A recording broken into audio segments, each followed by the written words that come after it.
Saqib IS के YouTube channel पर सभी का स्वागत है।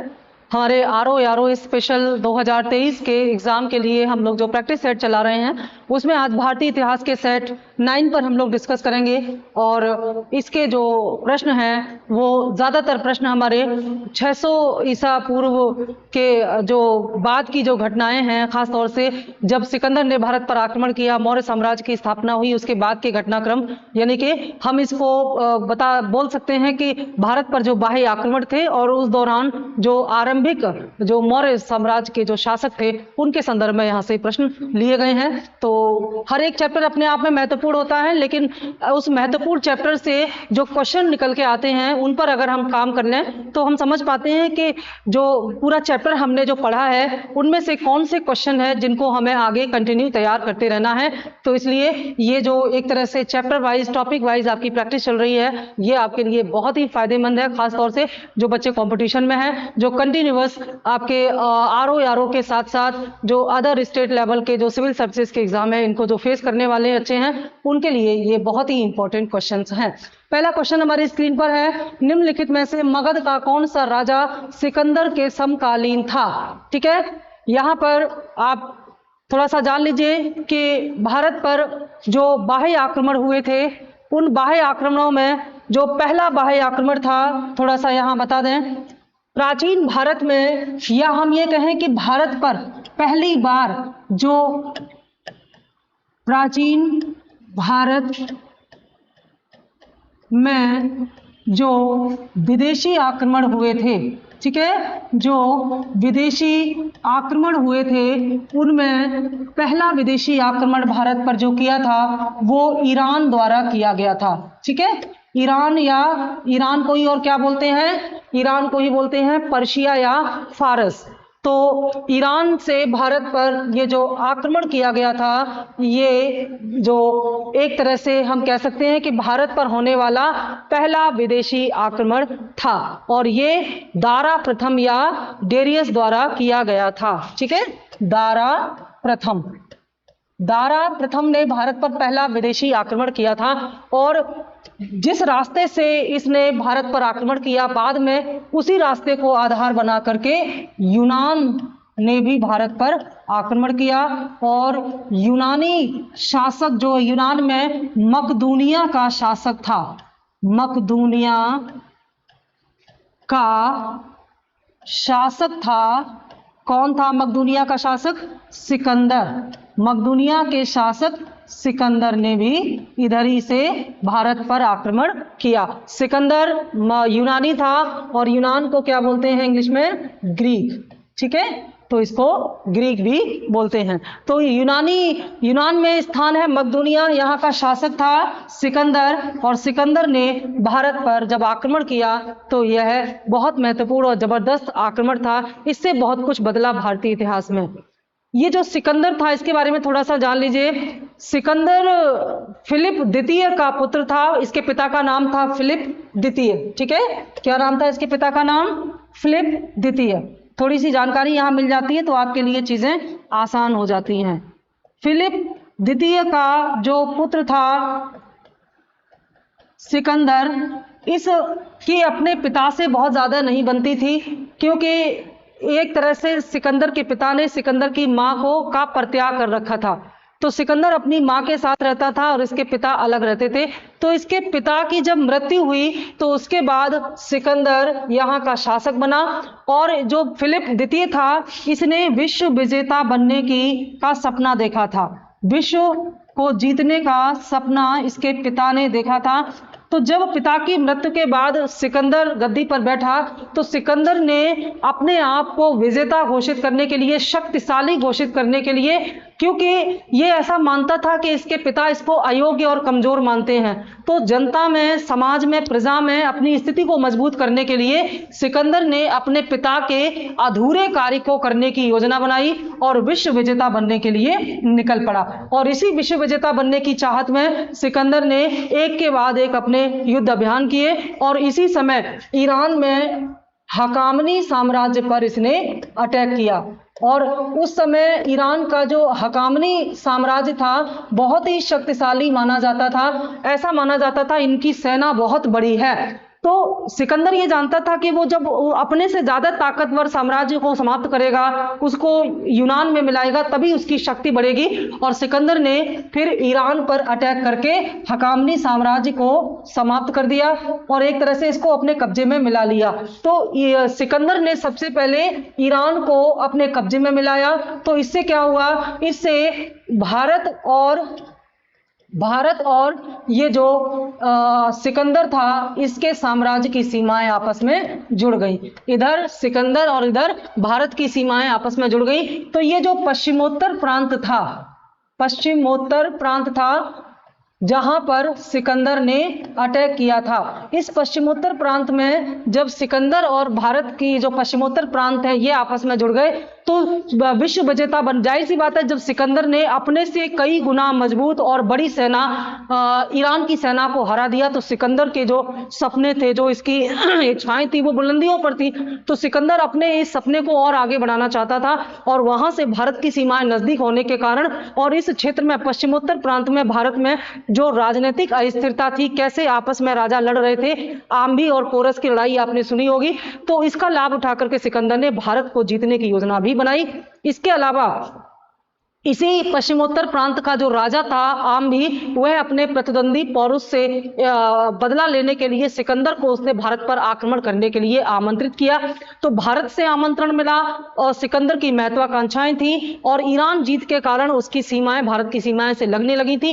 इन सब बातों से प्रेरित होकर के सिकंदर ने भारत पर 326 ईसा पूर्व में आक्रमण किया। सिकंदर का आक्रमण कब हुआ था भारत पर?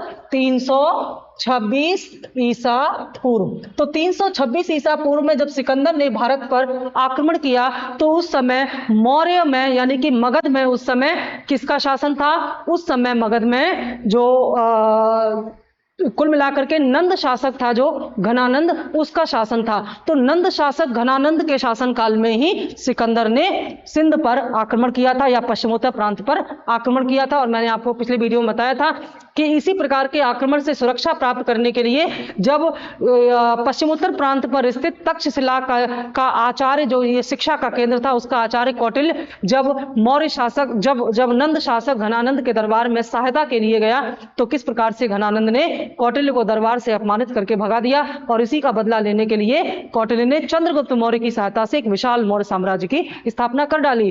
तो इसके बाद जब सिकंदर ने भारत पर आक्रमण किया और सिकंदर यहां से ब्यास नदी के पश्चिम तक आक्रमण करके वापस चला गया। सिकंदर कभी और उसकी सेनाएं ब्यास नदी के पूर्व में नहीं बढ़ी, क्योंकि एक तो सिकंदर की सेना को मगध के शक्तिशाली नंद शासकों का डर था, दूसरे सिकंदर की सेना थक चुकी थी और इसी प्रकार से सिकंदर ने फिर वापस जाने की योजना बनाई। तो ब्यास नदी के पूर्व की तरफ सिकंदर नहीं जा पाया और वापस चला गया यूनान।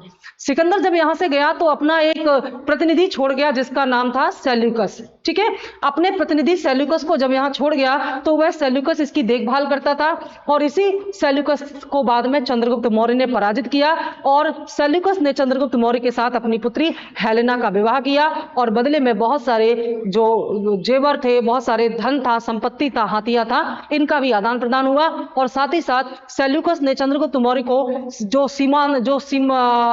पश्चिम प्रांत था, जो पश्चिमोत्तर प्रांत था, यहां पर जो क्षेत्र कभी जीत लिए गए थे यूनानियों द्वारा, उनको भी चंद्रगुप्त मौर्य को वापस कर दिया सेल्यूकस ने। और इसके अलावा सेल्यूकस ने अपना एक राजदूत मेगस्थनीज के रूप में पाटलिपुत्र में छोड़ रखा था। तो ये सारी कहानी थी ये सिकंदर के युद्ध के पीछे। अब हम आते हैं उस प्रश्न पर, क्योंकि ये प्रश्न बहुत ज्यादा पूछे जाएंगे, आगे कंटिन्यू यहां से टॉपिक से प्रश्न आएंगे, तो मैंने थोड़ा सा बताया, क्योंकि इसमें अगर हम टॉपिक पर ज्यादा बात करेंगे तो हमारे क्वेश्चन पर से फोकस हमारा हट जाएगा।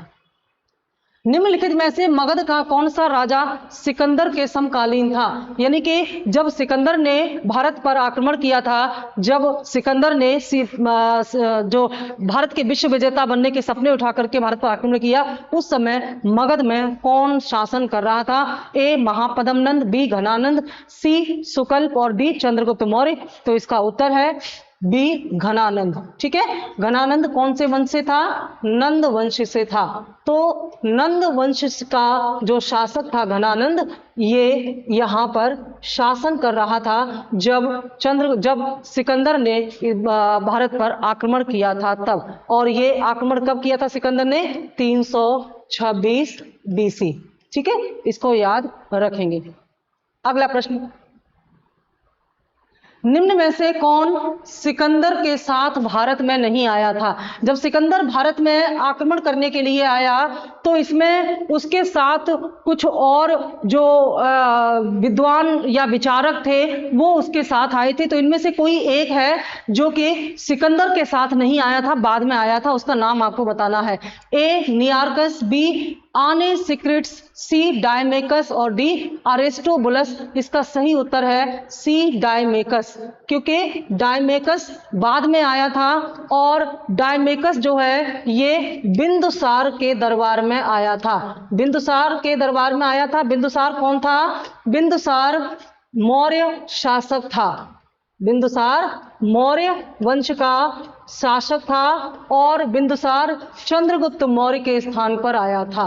ठीक है, चंद्रगुप्त मौर्य जो कि मौर्य वंश का संस्थापक था। तो चंद्रगुप्त मौर्य के दरबार में मेगस्थनीज आया था राजदूत के रूप में, मेगस्थनीज। और मेगस्थनीज के बाद जो अगला राजदूत है वो बिंदुसार के दरबार में आया और उसका नाम था डायमेकस। बाकी नियार्कस, आने सिक्रिट्स और अरिस्टोबुलस ये सिकंदर के साथ ही भारत में आए थे। ध्यान देना, ये तीनों सिकंदर के साथ भारत आए थे। मेगस्थनीज बाद में सेल्यूकस का राजदूत बनकर के चंद्रगुप्त मौर्य के दरबार में आया था और डायमेकस राजदूत के रूप में बिंदुसार के दरबार में आया था। तो इस प्रश्न का सही उत्तर होगा सी डायमेकस। ठीक है, अगला प्रश्न, उस वीर भारतीय राजा का नाम बताइए जिसे सिकंदर ने झेलम नदी के तट पर पराजित किया था। देखिए, सिकंदर बहुत ही महान योद्धा माना जाता है और युवावस्था में ही इसने इतनी सफलता प्राप्त कर ली थी कि इसका उत्साह बहुत ऊपर था। तो ऐसे में सिकंदर के भारत पर आक्रमण करने के और बहुत सारे कारण थे, लेकिन उनमें से एक महत्वपूर्ण कारण यह भी था कि उस समय इस पश्चिमोत्तर प्रांत में जो राजा थे वे स्थिर नहीं थे और राजनीतिक प्रधानता के कारण ये आपस में ही लड़ते रहते थे। तो इनमें से ये जो आंभी है, आंभी और पोरस के बीच में बहुत ज्यादा तनाव था। तो इनके आपस की टकराहट में ही आंभी ने सिकंदर को भारत पर या पोरस पर आक्रमण करने के लिए प्रेरित किया। तो सिकंदर जो कि पहले से ही तैयार बैठा था भारत को जीतने के लिए, आंभी का सपोर्ट मिल गया तो इसे और हिम्मत पड़ गई और यह भारत में इस प्रकार का पहला विश्वासघात का मैटर है। तो आंभी ने जब सिकंदर को आमंत्रित किया तो सिकंदर आया और इसने सिकंदर को सारी सुविधाएं दी। इसने सिकंदर की सेना के लिए भोजन और रहने का प्रबंध कराया, घोड़ों का प्रबंध कराया, सारा इंतजाम इसने किया सिकंदर ने। और बाद में सिकंदर ने फिर छोटे मोटे राज्यों को अपने नियंत्रण में लिया और फिर पोरस पर आक्रमण किया। तो और ये पोरस बड़ा ही शक्तिशाली था। सिकंदर ने पोरस के सामने विकल्प रखा कि ये चाहे तो सरेंडर कर सकता है, आत्मसमर्पण कर सकता है और सिकंदर इसको छोड़ देगा, मारेगा नहीं और इसका राज्य भी छोड़ देगा। लेकिन पोरस ने युद्ध का चुनाव किया, इसने आत्मसमर्पण नहीं किया। तो झेलम नदी के किनारे, जिसे कि वितस्ता भी कहते हैं, कभी कभी वितस्ता भी पूछ लिया जाता है, वितस्ता नदी। तो वितस्ता या झेलम नदी के किनारे पर सिकंदर और पोरस के बीच जबरदस्त लड़ाई हुई और इस लड़ाई में सिकंदर ने एक तरह से छल का सहारा लिया, क्योंकि नदियों में पानी ज्यादा होने की वजह से दोनों की सेनाएं नदियों के आर पार खड़े होकर के सही मौसम होने का इंतजार कर रही थी और इसी का फायदा उठा करके अचानक सिकंदर ने पोरस की सेना पर अटैक कर दिया। जबरदस्त लड़ाई हुई। पोरस ने अपने भरपूर बल से सिकंदर की मजबूत सेना का सामना किया, लेकिन बाद में पोरस हारा गया और सिकंदर द्वारा पोरस को बंदी बना लिया गया। जब सिकंदर ने पोरस को बंदी बना करके सामने उसके प्रस्तुत किया गया, सिकंदर की सेना ने पोरस को सिकंदर के सामने रखा तो सिकंदर ने इससे पूछा कि बताओ तुम्हारे साथ कैसा व्यवहार, कैसा सलूक किया जाए। तो यहाँ पर पोरस बड़ी ही वीरता से सर उठा करके सिकंदर की आंखों में आंखें डाल करके कहते हैं कि वैसा ही व्यवहार मेरे साथ किया जाए जैसे एक राजा दूसरे राजा के साथ करता है। सिकंदर पोरस की एक वीरता और स्वाभिमान को देख करके इतना प्रभावित हुआ कि उसने पोरस का साम्राज्य उसे वापस कर दिया, उसे अपना मित्र बना लिया और उसे बहुत सारे उपहार दिए। तो यह भारत के इतिहास में कैसे एक वीर राजा ने अपने साम्राज्य की रक्षा करने के लिए इस विदेशी आक्रमणकारी के सामने आत्मसमर्पण नहीं किया, इसकी एक कहानी है। तो ये जो सिकंदर ने झेलम नदी के तट पर जिसे पराजित किया था वह था भारतीय राजा पुरु या पोरस। ठीक है, बहुत महत्वपूर्ण है। बाकी आम्भी के बारे में मैंने बताया, आम्भी ने सिकंदर को आमंत्रित किया था। चंद्रगुप्त मौर्य मौर्य वंश का संस्थापक था और महापद्म नंद जो है ये नंद वंश से संबंधित था, इसने नंद वंश की स्थापना की थी। ठीक है, आगे अगला प्रश्न, सिकंदर की भारत में सफलता के क्या कारण थे? यानी कि सिकंदर की भारत में सफलता के 4 कारण बताए गए हैं यहाँ पर। आपके अनुसार इनमें कौन कौन से सही है? सही उत्तर का चुनाव आपको करना है। पहला है, भारत में तब कोई केंद्रीय सत्ता नहीं थी। बिल्कुल सही है, क्योंकि केंद्रीय सत्ता का मतलब होता है कोई एक राजा हो, कोई एक नियंत्रण हो जो संपूर्ण क्षेत्र को नियंत्रित करे। अगर ऐसा होता तो जब कौटिल्य, तक्षशिला का आचार्य जो है वो कौटिल्य, जब वो मगध में घनानंद के पास पहुंचा और इन विदेशी आक्रमण से सुरक्षा प्राप्त करने की गुहार लगाई, अगर केंद्रीय सत्ता होती तो निश्चित तौर पर यहाँ राजा इनको भगाता नहीं, बल्कि इनके संदेश पर ध्यान दे करके और एक तकनीक, एक पूरी तैयारी के साथ इन विदेशी आक्रमण को रोकने का प्रयास करता। लेकिन मगध के राजा ने इस पर कोई ध्यान नहीं दिया। तो जाहिर सी बात है कि इस समय जब सिकंदर ने भारत पर आक्रमण किया, उस समय भारत में तब कोई केंद्रीय सत्ता नहीं थी और इसीलिए इन क्षेत्रीय ताकतों को आपस में जो कि लड़ रहे थे, इनको हराना सिकंदर के लिए आसान हो गया और इसकी सफलता सुनिश्चित हो गई। दूसरा कारण क्या था? इसकी सेना श्रेष्ठ प्रकार की थी, यानी कि सिकंदर की जो सेना थी वह उत्तम प्रकार की थी और ये कुशल सेना थी। ये भी बिल्कुल सही है, क्योंकि सिकंदर ने अपनी इस कुशल सेना के द्वारा ही हाल ही में जो ईरान है उसकी जो मजबूत सेना थी उसको हराया था। उसको देशद्रोही भारतीय शासकों का सहयोग मिला, यह भी सही है, क्योंकि देशद्रोही आम्भी ने सिकंदर को भारत पर आक्रमण करने के लिए आमंत्रित किया और वह एक अच्छा प्रशासक था। ये इसमें सही नहीं है, क्योंकि एक अच्छा प्रशासक होने का उसमें इस प्रकार से कोई गुण नहीं था, क्योंकि प्रशासनिक गुण नहीं था, ये एक अच्छा युद्ध कौशल था उसका। तो इसमें 1, 2, 3 सही है। ऑप्शन 1, 2, 3 सही उत्तर इसका होगा। अगला प्रश्न हमारा कथन और कारण से है। कथन में लिखा हुआ है, लगभग 2 वर्ष के अभियान के पश्चात सिकंदर ने 325 ईसा पूर्व में भारत छोड़ दिया था। ठीक है, लगभग 2 वर्ष के अभियान के पश्चात सिकंदर ने 325 ईसा पूर्व में भारत छोड़ दिया था। कारण, वह चंद्रगुप्त मौर्य से पराजित हुआ था। देखिए, वह चंद्रगुप्त मौर्य से पराजित नहीं हुआ था, क्योंकि चंद्रगुप्त मौर्य ने उस समय मौर्य साम्राज्य की स्थापना नहीं की थी, क्योंकि जब सिकंदर ने भारत पर आक्रमण किया उस समय मगध का शासक नंद शासक घनानंद था, न कि चंद्रगुप्त मौर्य। चंद्रगुप्त मौर्य ने सिकंदर के जो प्रतिनिधि था भारत में, सेल्यूकस, उसको परास्त किया था। तो कारण गलत है और कथन सही है। ठीक है, ये 2 साल के बाद वापस चला गया था, ब्यास नदी के पूर्व की तरफ सिकंदर नहीं बढ़ा था। तो इसमें ए सही है, आर गलत है। Option C is right answer. अगला प्रश्न, प्रथम भारतीय साम्राज्य किसके द्वारा स्थापित किया गया था? ए कनिष्क, बी हर्ष, सी चंद्रगुप्त मौर्य और डी समुद्रगुप्त के द्वारा। देखिए, भारत में वैसे तो मगध से साम्राज्य का एक आरंभ हो चुका था, क्योंकि जो 16 महाजनपद थे, पिछले सेट में मैंने आपको बताया था, जो 16 महाजनपद थे इनमें से मगध सबसे शक्तिशाली था। ठीक है, मगध के शक्तिशाली होने के पीछे कारण भी मैंने बहुत सारे बताए आपको। तो मगध जो शक्तिशाली था, इसने धीरे धीरे अपने साम्राज्य का विस्तार करके उसको बहुत बड़ा कर लिया और फिर मगध में साम्राज्य की स्थापना हुई। तो पहला वंश जो है मगध का, जो पहला वंश है वो कौन सा था? हर्यक। हर्यक वंश से मगध में वंश की या साम्राज्य की या राज्य की स्थापना स्थायी रूप से हुई। तो हर्यक वंश पहले आया, उसके बाद कौन सा आया? हर्यक वंश के बाद आए शिशुनाग वंश। ठीक है, शिशुनाग वंश आए, थोड़े थोड़े समय के लिए आए थे। तो शिशुनाग वंश आया, उसके बाद क्या आया? उसके बाद आया नंदों का शासन, यानी कि नंद वंश आया। और अंतिम नंद शासक घनानंद को पराजित करके अपने गुरु चाणक्य की सहायता से चंद्रगुप्त मौर्य ने मगध में एक मौर्य साम्राज्य की स्थापना की। तो नंदों के बाद आया मौर्य साम्राज्य। अब मौर्य साम्राज्य, बाकियों को हम वंश कहते हैं लेकिन मौर्य को हम साम्राज्य कहते हैं, क्योंकि मौर्य वंश का साम्राज्य बहुत ही विस्तृत था और चंद्रगुप्त मौर्य ने अपने स्वयं को एक राष्ट्रीय शासक के रूप में घोषित किया। भारत का पहला राष्ट्रीय शासक भी चंद्रगुप्त मौर्य ही माना जाता है और चंद्रगुप्त मौर्य द्वारा स्थापित मौर्य साम्राज्य भी भारत का पहला एक प्रकार से साम्राज्य माना जाता है। तो यहाँ हमारा उत्तर हो जाएगा चंद्रगुप्त मौर्य, क्योंकि चंद्रगुप्त मौर्य ने जिस प्रकार से अपने साम्राज्य की सीमाओं का विस्तार किया, इससे पहले भारत में कभी ऐसा नहीं हुआ था और एक केंद्रीय शासक के रूप में स्वयं को स्थापित किया। पूरी केंद्रीय सत्ता, केंद्रीय नियंत्रण इसके पास था।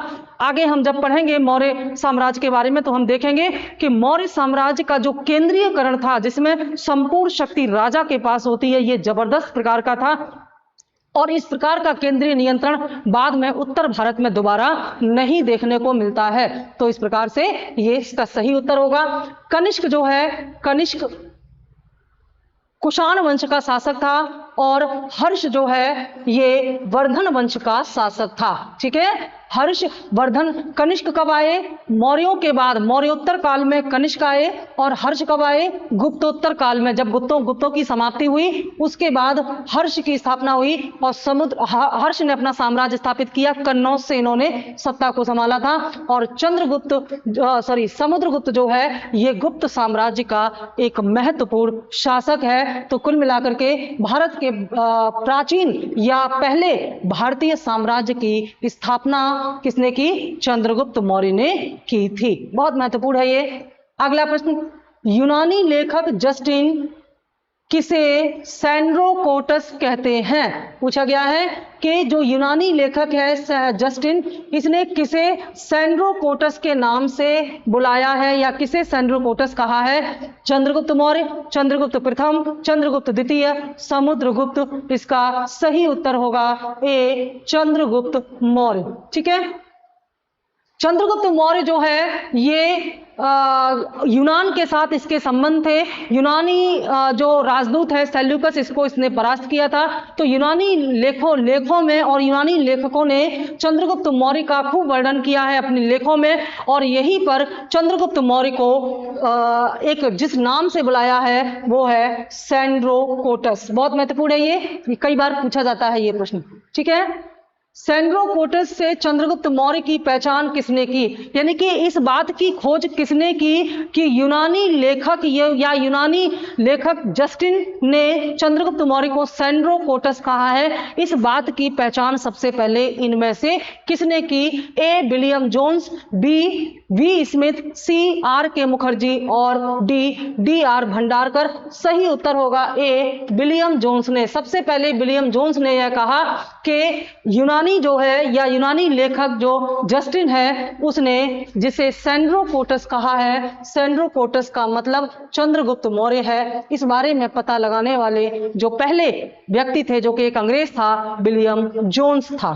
ठीक है, नेक्स्ट प्रश्न, सेल्यूकस जिसको अलेक्जेंडर द्वारा सिंध एवं अफगानिस्तान का प्रशासक नियुक्त किया गया था, इसे किस भारतीय राजा ने हराया था? अलेक्जेंडर मतलब सिकंदर। ठीक है, तो सिकंदर ने, यहां से एक प्रश्न ये भी निकल के आता है कि सिकंदर ने किसे अफगानिस्तान और सिंध का प्रशासक नियुक्त किया था? तो मैंने आपको बताया कि जब सिकंदर यहां से वापस जा रहा था तो सेल्यूकस को अपने द्वारा जीते गए क्षेत्रों का प्रशासक बना करके वह वापस यूनान चला गया। तो बाद में किस भारतीय राजा ने फिर इस सेल्यूकस को हराया? ए, समुद्रगुप्त, बी, अशोक, सी, बिंदुसार, डी, चंद्रगुप्त। तो वो था चंद्रगुप्त मौर्य। डी सही उत्तर होगा। चंद्रगुप्त मौर्य ने जब सेल्यूकस को पराजित किया तो सेल्यूकस ने और चंद्रगुप्त मौर्य के बीच में एक संधि, एक ट्रीटी साइन हुई और इस संधि के अनुसार चंद्रगुप्त मौर्य ने सेल्यूकस को कुछ उपहार दिए, जैसे 500 हाथी दिए और भी कुछ उपहार दिया। और उसके बाद सेल्यूकस ने पश्चिमोत्तर प्रांत में 5 प्रांत चंद्रगुप्त मौर्य को सौंप दिए और अपनी पुत्री हेलेना का विवाह का विवाह जो है वो चंद्रगुप्त मौर्य से कर दिया। ये भारत में होने वाली पहली इंटरनेशनल मैरिज थी, पहली अंतरराष्ट्रीय शादी थी जो कि यहाँ पर चंद्रगुप्त मौर्य और यूनान की राजकुमारी हेलेना के बीच में हुई है। इसके अलावा सेल्यूकस ने अपने बहुत सारे प्रांत भी इनको सौंप दिए और इन सब के अलावा अपना एक राजदूत जो है जिसका नाम था मेगस्थनीज, ठीक है, मेगस्थनीज को भी चंद्रगुप्त मौर्य के दरबार में भेजा और ये चंद्रगुप्त मौर्य के दरबार में रहा। बाद में इसी ने एक अपना जो पुस्तक है वो लिखी जिसका नाम है इंडिका। तो इंडिका में चंद्रगुप्त मौर्य के राज्य और प्रशासन के बारे में बहुत विस्तार से बताया है। चंद्रगुप्त मौर्य के बारे में जानकारी का बहुत महत्वपूर्ण स्रोत है ये इंडिका और अर्थशास्त्र, इन दोनों से चंद्रगुप्त मौर्य और मगध में मौर्य वंश की स्थापना के बारे में बहुत ही महत्वपूर्ण जानकारियां हमें मिलती हैं। तो ये विवाह संधि हुई इन दोनों के बीच में, तो इसका सही उत्तर है हमारे प्रश्न का ऑप्शन डी, ठीक है। नेक्स्ट, किसके ग्रंथ में चंद्रगुप्त मौर्य का विशिष्ट रूप से वर्णन किया गया है, यानी कि इनमें से किसका कौन सा ग्रंथ है जिसमें चंद्रगुप्त मौर्य के बारे में जानकारी दी गई है विस्तार से। ए भास, बी शूद्रक, सी विशाख दत्त और डी अश्वघोष। तो सही उत्तर होगा विशाख दत्त द्वारा लिखित मुद्रा राक्षस।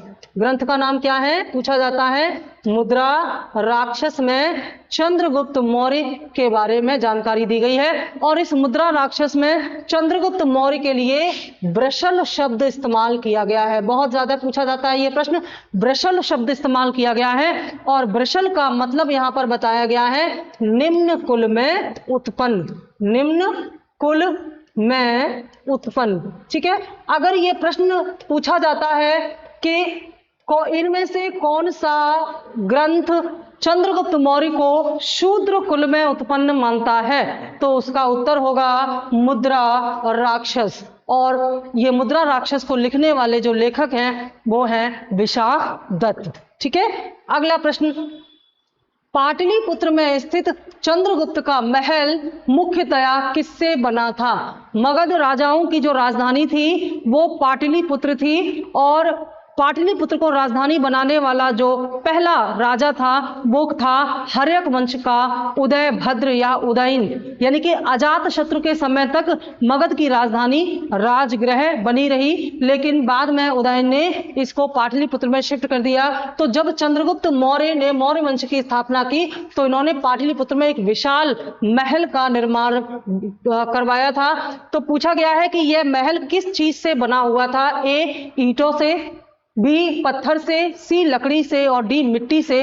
तो सही उत्तर है सी लकड़ी से। लकड़ी का ये जो महल बनाया था चंद्रगुप्त मौर्य ने, वास्तव में यह यूनान से प्रेरित था। यूनानी स्थापत्य कला का इसमें यूनानी स्थापत्य कला से प्रेरित था और बड़ा ही विशाल और आलीशान था। यह जो इसकी जो खुदाई का श्रेय जाता है वो स्पूनर महोदय को जाता है। स्पूनर महोदय के प्रयासों से यहाँ पर जो खुदाई हुई, और यह खुदाई कहाँ हुई, कुम्भहार, ठीक है, पटना के समीप है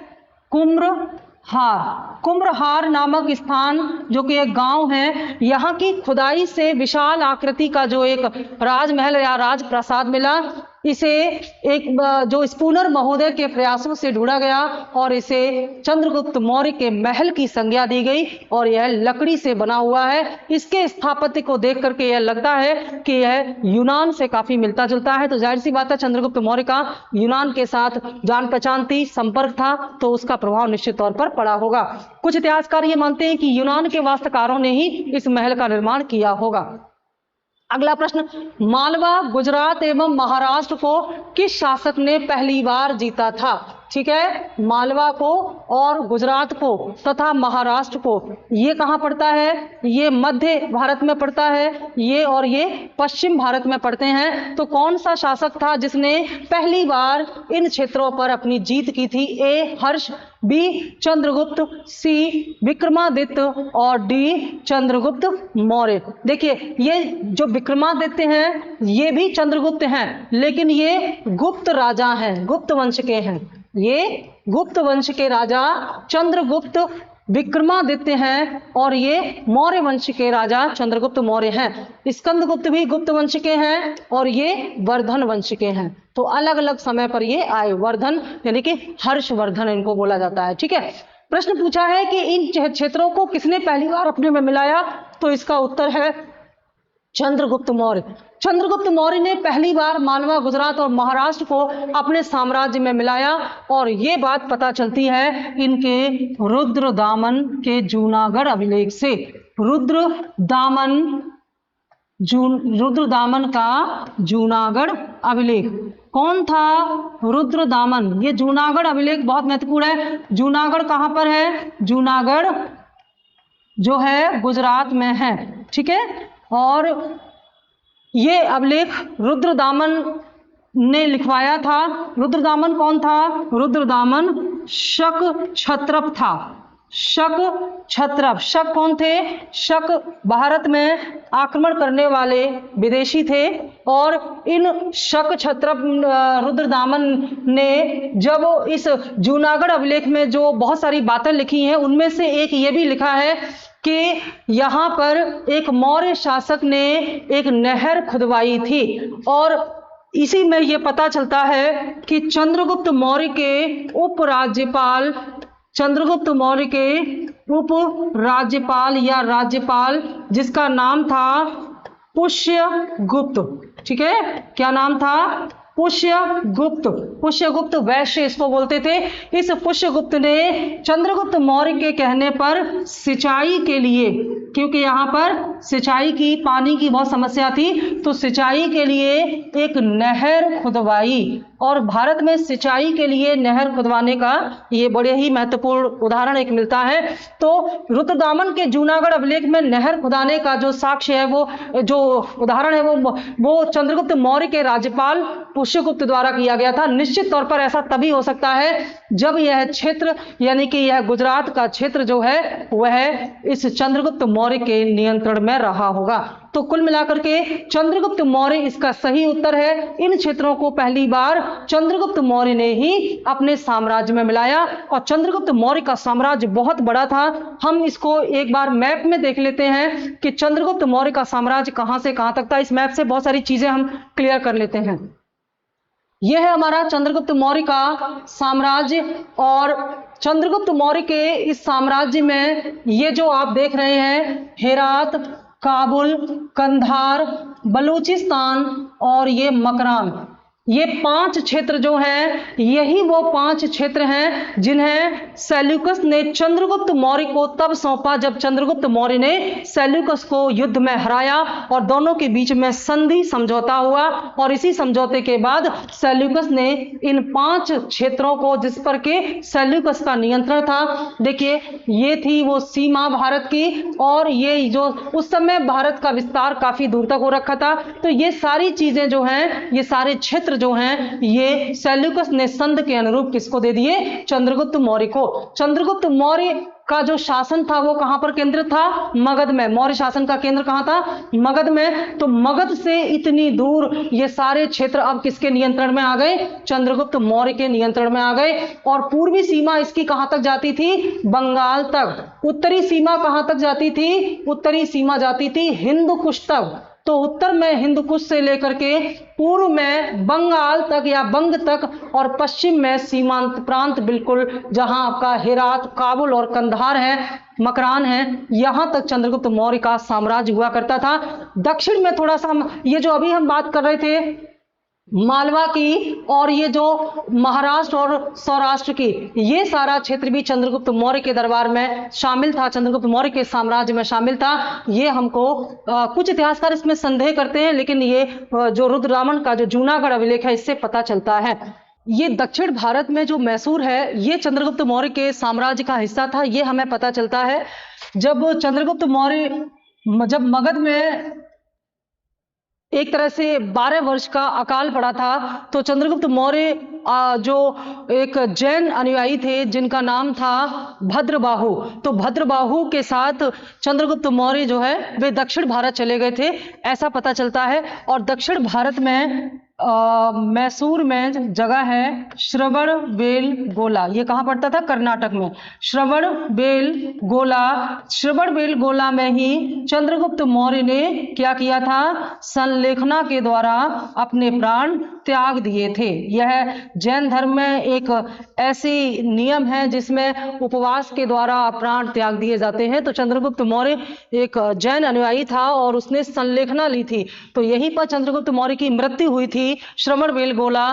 तो ऐसा माना जाता है कि चंद्रगुप्त मौर्य का जो साम्राज्य था वह दक्षिण में मैसूर या कर्नाटक तक विस्तृत रहा था, क्योंकि अगर ऐसा नहीं होता तो चंद्रगुप्त मौर्य श्रवणबेलगोला में जाकर के संलेखना नहीं करते। निश्चित तौर पर यह क्षेत्र भी उनके साम्राज्य का ही हिस्सा था। तो यहां पर मैप के माध्यम से आपने बहुत सारे प्रश्नों के उत्तर जान लिए। पूछा जाता है कि जब चंद्रगुप्त मौर्य और सेल्यूकस के बीच में युद्ध हुआ था तो उसमें चंद्रगुप्त मौर्य को सेल्यूकस से कौन कौन से क्षेत्र प्राप्त हुए थे? तो ये जो हेरात है, काबुल है, कंधार है, बलूचिस्तान है, मकरान है। कितने हो गए? 5 क्षेत्र। ये 5 क्षेत्र सेल्यूकस ने संधि के मुताबिक चंद्रगुप्त मौर्य को सौंपे थे।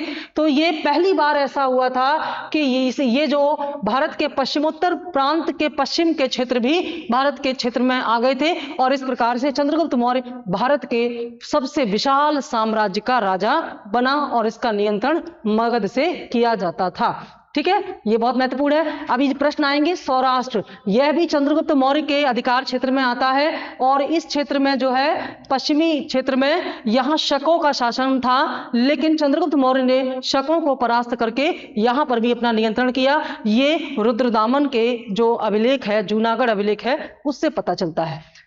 चलते हैं अगले प्रश्न की ओर। जल की आवश्यकता को ध्यान में रखते हुए, जल की आवश्यकता को ध्यान में रखते हुए जिस प्रथम शासक ने गिरनार क्षेत्र में एक झील का निर्माण कराया वह कौन था? ए चंद्रगुप्त मौर्य, बी अशोक, सी रुद्रदामन, डी स्कंदगुप्त। तो सही उत्तर होगा ए चंद्रगुप्त मौर्य। देखिए, ये जो घटना है कि चंद्रगुप्त मौर्य ने एक झील का निर्माण कराया, ठीक है, और ये झील वास्तव में नहर नुमा थी। अगर नहर भी लिख करके आएगा तो भी प्रश्न का उत्तर यही होगा। चंद्रगुप्त मौर्य ने एक झील या नहर का निर्माण कराया। कहां पर कराया? गिरनार पहाड़ियों पर, गिरनार क्षेत्र में। और ये कहां आता है? ये सौराष्ट्र में आता है। ठीक है, ये सौराष्ट्र क्षेत्र में आता है। तो सौराष्ट्र में स्थित गिरनार पहाड़ियों पर चंद्रगुप्त मौर्य ने एक नहर या झील जो बनवाई थी, वह किसने बनाई थी? चंद्रगुप्त मौर्य का राज्यपाल था यहां पर सौराष्ट्र में। चंद्रगुप्त मौर्य के जो राज्यपाल, उसका नाम था पुष्यमित्र वैश्य। क्या नाम था? पुष्यमित्र वैश्य। पुष्यमित्र वैश्य ने यहां पर चंद्रगुप्त मौर्य के कहने पर एक नहर या झील बनवाई। किस कार्य के लिए बनवाई? सिंचाई के लिए बनवाई, क्योंकि यहाँ पानी की बहुत समस्या थी। तो सिंचाई के लिए एक नहर का निर्माण कराने वाला चंद्रगुप्त मौर्य पहला शासक था। और यह पता चलता है, कहां से पता चलती है ये बात? यह पता चलता है रुद्रदामन के जूनागढ़ अभिलेख से। बहुत महत्वपूर्ण है, ये बहुत ज्यादा पूछा जाता है। रुद्रदामन का जूनागढ़ अभिलेख या गिरनार अभिलेख भी इसको बोलते हैं। इससे यह पता चलता है कि चंद्रगुप्त मौर्य ने यहां पर एक झील का निर्माण कराया था। रुद्रदामन कौन था? रुद्रदामन एक शक था, शक क्षत्रप इनको बोलते हैं। ठीक है, तो रुद्रदामन एक शक क्षत्रप था। इस अभिलेख से और इसमें लिखी गई बातों से यह पता चलता है कि यह क्षेत्र चंद्रगुप्त मौर्य के प्रत्यक्ष नियंत्रण में था, उसके साम्राज्य का एक हिस्सा था। और चंद्रगुप्त मौर्य ने शकों को पराजित किया था। शकों को पराजित करने के बाद सौराष्ट्र और ये पश्चिमी हिस्सा जो है, जिसमें महाराष्ट्र और ये गुजरात का हिस्सा आता है, यह सीधे मगध साम्राज्य में शामिल हुआ, चंद्रगुप्त मौर्य के साम्राज्य में शामिल हुआ। और रुद्रदामन ने अपने जूनागढ़ अभिलेख में इस बात का जिक्र किया है कि किस तरह से चंद्रगुप्त मौर्य के राज्यपाल जो पुष्यमित्र था, उसने यहां पर एक झील का निर्माण कराया। तो ये इसका सही उत्तर है। अगला प्रश्न, किस अभिलेख से यह प्रमाणित होता है कि चंद्रगुप्त का प्रभाव पश्चिम भारत तक फैला हुआ था। अभी अभी हमने व्याख्या की इस प्रश्न की, उसी व्याख्या से इस प्रश्न का उत्तर निकलेगा कि पश्चिम भारत तक चंद्रगुप्त मौर्य का नियंत्रण था। अभी मैप में हमने देखा कि सौराष्ट्र भी चंद्रगुप्त मौर्य के साम्राज्य का ही हिस्सा था। यह कैसे पता चलता है? कलिंग अभिलेख, कलिंग अभिलेख का इससे कोई संबंध नहीं है। कलिंग अभिलेख किसका था? खारवेल का था, और ये कलिंग क्षेत्र का था, ठीक है। और कलिंग चंद्रगुप्त मौर्य के साम्राज्य का हिस्सा नहीं था। कलिंग को बाद में अशोक ने जीत करके मौर्य साम्राज्य में मिलाया था। तो कलिंग का या खारवेल का कलिंग अभिलेख, इसके बारे में कोई जानकारी नहीं देता। अशोक का गिरनार अभिलेख, अशोक के गिरनार अभिलेख से भी इसके बारे में जानकारी नहीं मिलती, क्योंकि यह चंद्रगुप्त मौर्य के समय में कुछ ऐसा काम कराया गया था जिसके बारे में हमें पता चलता है कि पश्चिम भारत में चंद्रगुप्त मौर्य का साम्राज्य था। तो अशोक के गिरनार अभिलेख से भी नहीं पता चलता, अशोक के सोपारा अभिलेख से भी नहीं पता चलता। इसका सही उत्तर होगा ऑप्शन सी, रुद्रदामन का जो जूनागढ़ अभिलेख है, जिसके बारे में अभी मैंने बताया, इसमें एक झील के निर्माण के बारे में बताया गया है। और यह बताया गया है कि चंद्रगुप्त मौर्य के राज्यपाल पुष्यगुप्त वैश्य ने सौराष्ट्र में गिरनार पहाड़ियों पर एक झील का निर्माण कराया, सिंचाई के लिए नहर का निर्माण कराया। इससे यह पता चलता है कि यह क्षेत्र चंद्रगुप्त मौर्य के प्रभाव में था। और यह रुद्रदामन मैंने बताया एक शक क्षत्रप था। निश्चित तौर पर इस क्षेत्र में शकों को परास्त करके ही चंद्रगुप्त ने इसे अपने नियंत्रण में लिया, और बाद में वहां कृषि की समस्या का समाधान करने के लिए झील या नहर का निर्माण कराया था। नेक्स्ट प्रश्न, किसके शासन काल में मेगास्थनीज भारत आया था? तो मेगास्थनीज के बारे में हम बात कर चुके हैं पीछे कि चंद्रगुप्त मौर्य के दरबार में मेगास्थनीज आया था। और मेगास्थनीज कौन था? मेगास्थनीज एक यूनानी राजदूत था। कौन था? यूनानी राजदूत था। और इस राजदूत को किसने भेजा था चंद्रगुप्त मौर्य के दरबार में? इसको भेजा था सेल्यूकस ने। सेल्यूकस, ये सेल्यूकस कौन था? जब सिकंदर भारत से चला गया था, भारत में अपने जीते हुए प्रदेशों को सेल्यूकस की निगरानी में छोड़ गया था। सेल्यूकस ने पश्चिमोत्तर प्रांत में सिकंदर द्वारा जीते गए प्रदेशों की निगरानी या प्रतिनिधि के रूप में कार्य किया। तो इसी सेल्यूकस को बाद में चंद्रगुप्त मौर्य ने हराया था। चंद्रगुप्त मौर्य ने सेल्यूकस को बुरी तरह से परास्त किया, और हराने के बाद इन दोनों के बीच में जो संधि व समझौता हुआ, उसी समझौते के तहत सेल्यूकस ने अपनी पुत्री हेलेना का विवाह चंद्रगुप्त मौर्य से किया। और चंद्रगुप्त मौर्य को बदले में वो 5 प्रदेश दिए जो पश्चिमोत्तर प्रांत में थे, जिसे मैप में अभी हमने बताया। वो 5 प्रदेश जो है वो सेल्यूकस ने दिए थे, ठीक है। तो कुल मिलाकर के ये वाले हेरात, काबुल, कंधार, बलूचिस्तान और मकरान, ये 5 क्षेत्र किसने किसको दिए थे? ये दिए थे सेल्यूकस ने। ये ध्यान देना, पूछा जाता है, ठीक है। सेल्यूकस ने किसे दिए थे? चंद्रगुप्त मौर्य को। क्यों दिए थे? क्योंकि चंद्रगुप्त मौर्य ने सेल्यूकस को युद्ध में पराजित किया, और युद्ध में पराजित होने के बाद जब दोनों के बीच में एक संधि हुई, तो उस संधि की शर्तों के मुताबिक सेल्यूकस ने ये 5 क्षेत्र चंद्रगुप्त मौर्य को दिए, और सेल्यूकस ने अपनी पुत्री का विवाह चंद्रगुप्त मौर्य से कर दिया। और साथ ही साथ सेल्यूकस ने अपना एक राजदूत मेगास्थनीज जो है वह चंद्रगुप्त मौर्य के दरबार में भेजा, और चंद्रगुप्त मौर्य ने सेल्यूकस को बहुत सारे उपहार दिए और इसके साथ मैत्री संबंध स्थापित किए। तो कुल मिलाकर के ये जो मेगास्थनीज है ये चंद्रगुप्त मौर्य के दरबार में आया, और इसको भेजने वाला था सेल्यूकस, ठीक है। तो संधि के मुताबिक सेल्यूकस ने अपना एक राजदूत मेगास्थनीज के रूप में भेजा था। और इसी मेगास्थनीज ने क्या लिखा था? पीछे हम बता चुके हैं आपको। इसी मेगास्थनीज ने इंडिका नामक पुस्तक लिखी, और इस इंडिका में उसने चंद्रगुप्त मौर्य के प्रशासन के बारे में, तत्कालीन समय में जो वहां की समाज था, जो संस्कृति थी, जो लोगों का रहन सहन था, उसके बारे में बड़ा ही व्यापक विवरण किया है इंडिका में मेगास्थनीज ने।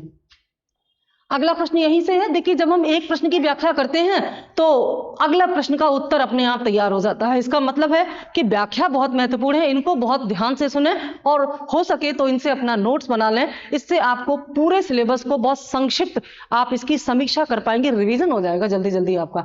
तो मैगस्नीज की पुस्तक का नाम आप सभी जानते हैं, क्या है? इंडिका। और इंडिका में किसके बारे में जानकारी दी गई है ये भी पूछा जाता है, तो चंद्रगुप्त मौर्य के बारे में या मौर्य साम्राज्य के बारे में विस्तार से इसमें बताया गया है। कौटिल्य के अर्थशास्त्र में किस पहलू पर प्रकाश डाला गया है? अर्थशास्त्र के बारे में आप जानते हैं, अर्थशास्त्र को किसने लिखा था? कौटिल्य ने।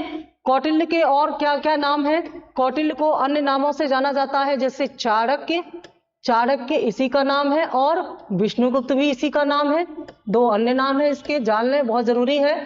तो विष्णुगुप्त या चाणक्य एक ही व्यक्ति के दो नाम हैं। कौन था ये तक्षशिला विश्वविद्यालय का आचार्य था।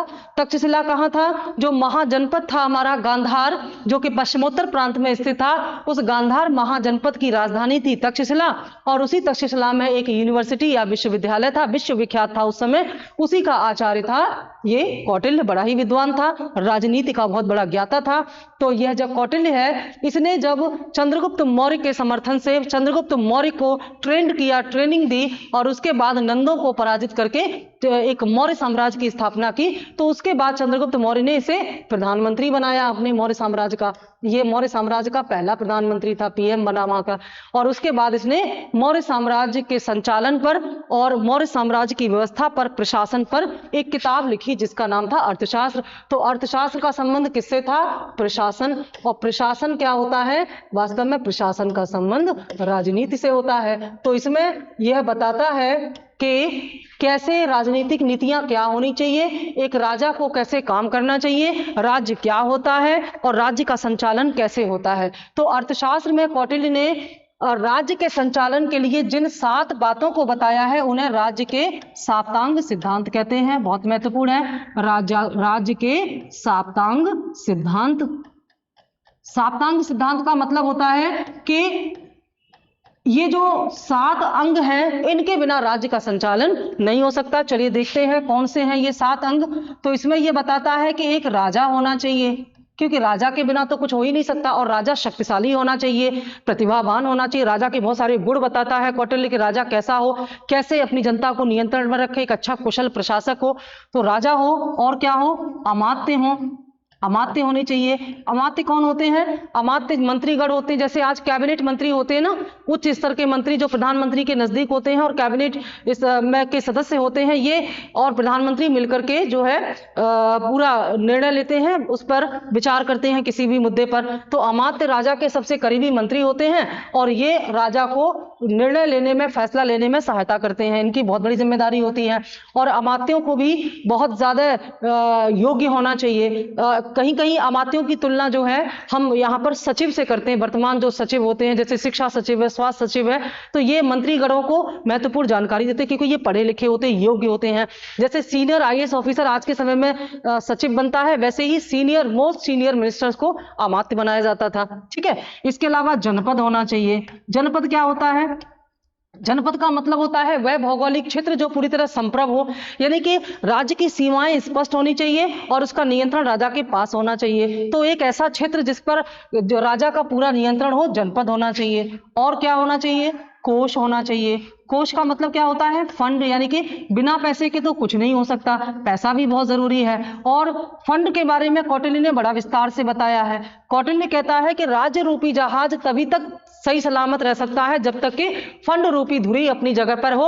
अगर यह धुरी निकल जाए तो जहाज डूब जाएगा। तो राजा को सबसे ज्यादा ध्यान अपने कोष या राजकोष पर देना चाहिए और अच्छे से पर्याप्त राजकोष हो, इसके लिए सरकार को, राजा को क्या करना चाहिए? इसके लिए राजा को टैक्स लगाने चाहिए। ठीक है, ये बोलता है ये, इसके लिए राजा को टैक्स लगाना चाहिए। तो राजा जब इसमें टैक्स लगाएगा तो जाहिर सी बात है राजा को सबसे ज्यादा ध्यान कोष या फंड पर देना चाहिए, यानी कि राजा को अपने राजकोष को भरने के लिए टैक्स लगाने चाहिए। भारत में टैक्स के बारे में, और या हम कहें कि दुनिया में टैक्स के बारे में सबसे पहला विचार जो है वो इन्होंने कौटिल्य ने ही दिया था अर्थशास्त्र में। देखिए, अर्थशास्त्र का मूल विषय तो राजनीतिक नीतियां थी, क्योंकि अर्थशास्त्र मौर्यकालीन प्रशासन पर लिखा गया एक ग्रंथ है। और लेकिन इनका संचालन कैसे हो, यानी कि एक राज्य का संचालन कैसे हो, उसके लिए 7 महत्वपूर्ण बातों की आवश्यकता पर बल दिया। उन्हीं में से एक था कोष या फंड। तो टैक्स लगाने की बात करता है और बजट की बात करता है ये, और कहता है, कौटिल्य कहता है कि एक राजा को इस प्रकार से टैक्स लगाना चाहिए जैसे मधुमक्खियां फूलों से रस निकालती हैं, और इस पैसे को इस प्रकार से जन कल्याण में खर्च करना चाहिए जैसे बादल बरसात करते हैं। तो एक प्रकार से यहां पर टैक्स प्रगतिशील करारोपण यानी कि प्रोग्रेसिव टैक्सेशन की बात करता है, और साथ ही साथ ये कल्याणकारी योजनाओं के माध्यम से आर्थिक समानता लाने का सिद्धांत भी देता है। बहुत ही प्रगतिशील और विकासात्मक बातें यहां पर ये अर्थशास्त्र में कौटिल्य द्वारा बताई गई हैं। 5वें स्थान पर यह कहता है, स्थान अलग अलग हो सकता है ना, यहां पर हम आपको नाम बता रहे हैं।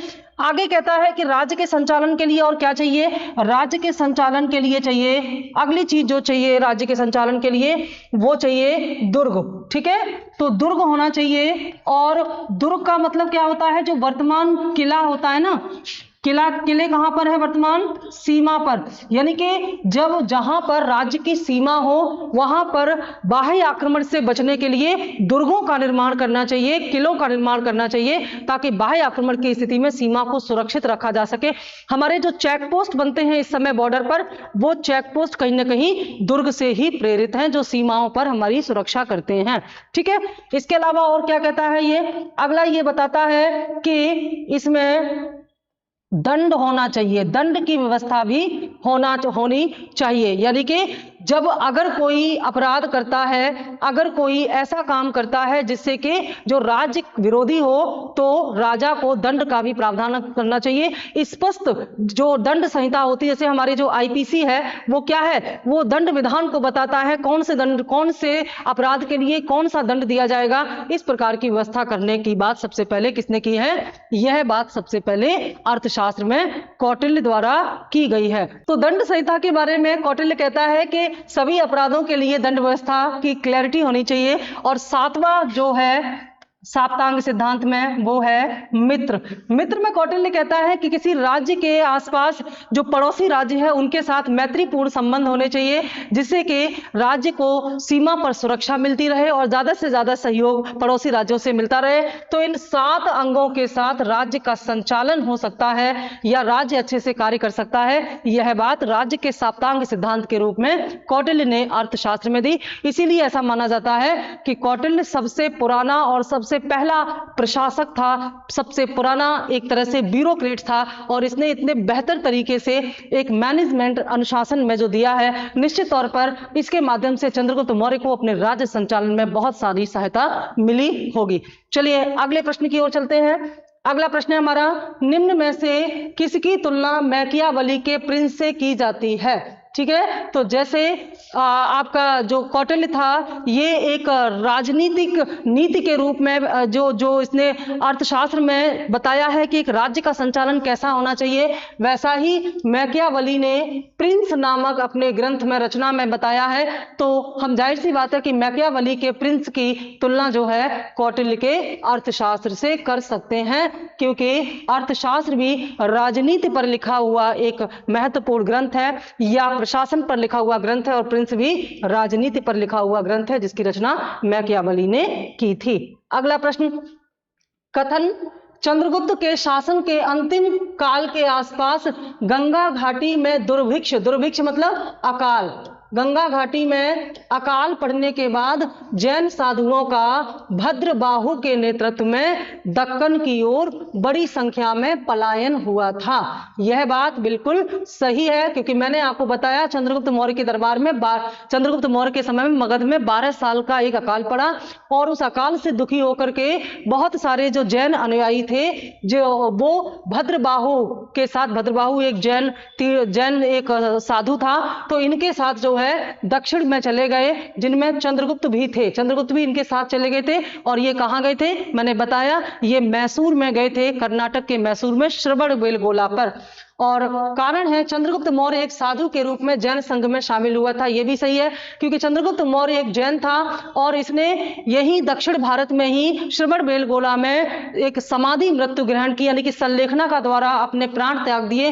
तो जाहिर सी बात है इतना कठिन व्रत वही व्यक्ति कर सकता है जो पूरी तरह से जैन साधु बन चुका हो। तो दोनों कथन सही हैं, लेकिन कारण जो है वो कथन की व्याख्या नहीं करता है। तो हमारा उत्तर होगा बी, दोनों सही हैं किंतु कथन 2 कथन 1 का सही स्पष्टीकरण नहीं है। ठीक है, व्याख्या नहीं करता लेकिन कथन सही है। लास्ट प्रश्न है, किसके शासनकाल में डायमेकस भारत आया था? ए चंद्रगुप्त मौर्य, बी बिंदुसार, सी अशोक, डी कनिष्क। सही उत्तर होगा बी बिंदुसार। कौन था बिंदुसार? चंद्रगुप्त मौर्य ने मौर्य साम्राज्य की स्थापना की। चंद्रगुप्त मौर्य का पुत्र बिंदुसार और बिंदुसार का पुत्र अशोक। ठीक है, तो बिंदुसार तो चंद्रगुप्त मौर्य के समय में कौन आया था? यूनानी राजदूत मेगास्थनीज आया था। और जब मेगास्थनीज का समय पूरा हो गया तो मेगास्थनीज के बाद अगला जो राजदूत है वो डायमेकस आया। तो डायमेकस क्या था? डायमेकस बिंदुसार के दरबार में आया था और मेगास्थनीज जो है ये चंद्रगुप्त मौर्य के दरबार में आया था। ये दोनों ही कौन है? ये दोनों ही यूनान के राजदूत हैं। तो जाहिर सी बात है कि उस समय जो मौर्य साम्राज्य है और यूनान है उनके बीच में अच्छे संबंध रहे। ये बहुत ही महत्वपूर्ण बात थी। चंद्रगुप्त मौर्य ने यूनान के जो प्रतिनिधि था, जो शासक था सेल्यूकस, उसको हराया। उसके बाद दोनों में अच्छे संबंध हो गए थे। तो बिंदुसार के दरबार में आने वाला यूनानी राजदूत डायमेकस था। ये थे हमारे 20 प्रश्न और ये है उसकी प्रैक्टिस सेट 9 की आंसर सीट। एक प्रैक्टिस सेट हम कल देंगे आपको, उसके बाद फिर दिवाली के बाद प्रैक्टिस सेट आएंगे, क्योंकि इधर दिवाली का फेस्टिवल है तो सभी लोग उसमें बिजी होंगे, हम भी बिजी हो जाएंगे। उसके बाद दिवाली के बाद जब आप आएंगे तो आपको हम हिस्ट्री में कंटेंट भी देंगे और प्रैक्टिस सेट भी देंगे। Thank you.